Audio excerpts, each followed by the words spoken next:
প্রিয় শিক্ষার্থীবৃন্দ, তোমরা যে আর গুণন পদ্ধতিটা শিখছিলাম সেটার সেকেন্ড পার্ট কিন্তু এটা।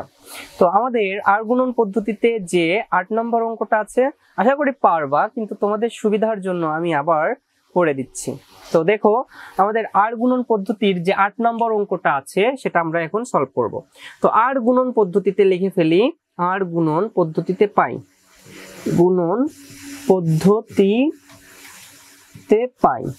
ঠিক আছে, ফার্স্টে কি করব, এক্স, তারপরে কি লিখবো ওয়াই, তারপরে কি লিখবো 1। তোমরা কিন্তু এখন আমাকে বলবা যে আসলে আমি কি করব। তো ফার্স্টে আমরা যখন এক্স এর মান বের করব তখন এক্স বাদ, তাই না? তো আমাদের 5 এর সাথে 1 গুণ করব, তাই না? মাইনাসে মাইনাসে কি হচ্ছে, প্লাস হচ্ছে। তো আমাদের প্লাস তো বসানোর প্রয়োজন নাই, তাহলে 5 ওকে 5, ওকে। প্লাসে মাইনাসে মাইনাস, আমাদের সূত্রের একটা মাইনাস, এখন 9 3 9 কত 27, মাইনাস 27 হবে। কেন বলো তো? কারণ প্লাসে মাইনাসে মাইনাস, এই যে। ঠিক আছে, একটু খেয়াল করো, একটু ক্রিটিক্যাল মনে হচ্ছিল যে সহজ, কিন্তু আসলে ক্রিটিক্যাল, তাই না?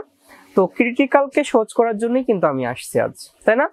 তো আমরা কি করব, আমাদের যে এই 9 এর সাথে 3 এর গুণ, সেটার জন্য আমরা কি করব, প্লাসে মাইনাসে এই যে মাইনাস, আর এটা হলো সূত্রের মাইনাস, মনে রাখবা সূত্রের মাইনাস এখানে দিছি, আর এখানকার মাইনাস প্লাসে মাইনাসে এই যে মাইনাসটা এখানে দেওয়া হয়েছে।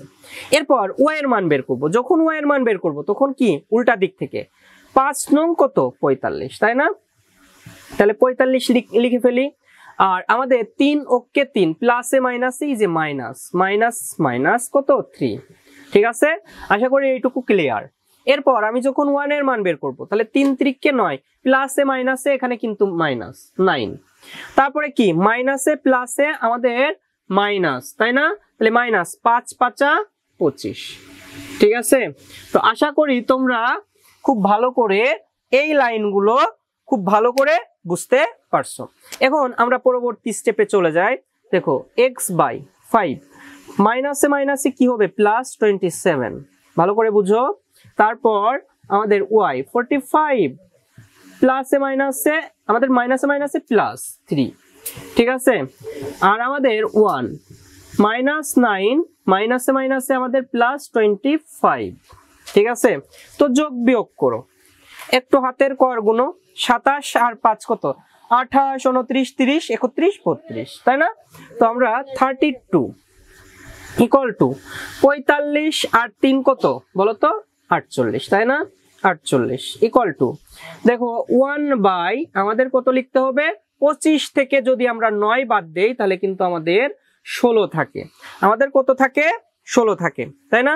তাহলে x, আমরা এখন x আর y কে আলাদা করে দেই, তাহলে x/32 ইকুয়াল টু আমরা কি লিখতে পারি 1/16, তাই না? আবার আমরা কি লিখতে পারি y এর মান বের করার জন্য, আবার আমরা y/48 ইকুয়াল টু 1/16, তাই না? তাহলে আমরা যদি এখানে ক্যালকুলেশন করি, তাহলে 16x ইকুয়াল টু আমরা কি লিখতে পারি 32, তাই না? তাহলে আমরা এখানে কি করব, x ইকুয়াল টু 32 বাই আমরা কত লিখতে পারি 16, 16 দুগুণ 32, তাহলে x এর মান কত 2, x এর মান কিন্তু আমরা বের করে ফেলছি। আবার আমরা y এর মান বের করার জন্য আর গুণ করি, তাহলে 16y ইকুয়াল টু 48, তাহলে y ইকুয়াল টু আমরা কি লিখতে পারি 48/16, তাহলে 3 16 কত 48, তাহলে y এর মান কত, y এর মান কিন্তু আমাদের 3। তো x আর y এর মান আমরা কি পেলাম বলো তো, xy ইকুয়াল টু আমরা 2 আর 3।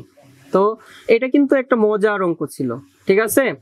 একটু মজার, একটু ক্রিটিক্যাল, বাট সহজ, তাই না? শক্তি স্যার মানে কি অঙ্ক সহজ নাকি পানি পানি?